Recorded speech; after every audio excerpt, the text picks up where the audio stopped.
A farmer stopped by the local mechanic's shop to have his truck fixed. However, they informed him that it couldn't be fixed right away, so he decided to walk back to his farm, which wasn't too far away. On his way home, he thought of running a few errands. First, he stopped at the hardware store, where he bought a bucket and a gallon of paint. Next, he visited the feed store and ended up buying 2 chickens and a goose. But as he left the feed store, he found himself in a bit of a predicament. He had to figure out how to carry all his purchases back home without dropping anything.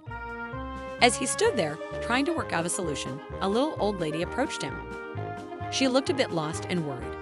She asked him, "Can you tell me how to get to 1603 Mockingbird Lane?" The farmer, trying to balance his load, replied, "Well, that's actually not far from my farm. I'd be happy to walk you there. But as you can see, my hands are full with these items." The old lady, who seemed quite sharp, gave him a simple yet brilliant solution. She suggested, "Why don't you put the can of paint inside the bucket, then carry the bucket in one hand, place a chicken under each of your arms, and hold the goose in your other hand?" Impressed by her practical advice, the farmer thanked her and arranged his items as she had suggested. He then started walking the lady to her destination. Along the way, he decided to take a shortcut through an alley to save time.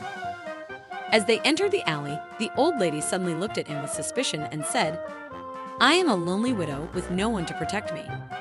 How do I know you won't take advantage of me in this alley? You might push me against the wall, lift my skirt, and have your way with me." The farmer, astonished by her suggestion, responded, "Good heavens, lady, look at me.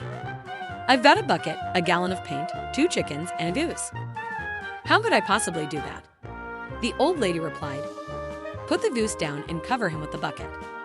Place the paint on top of the bucket to keep it in place, and I'll hold the chickens."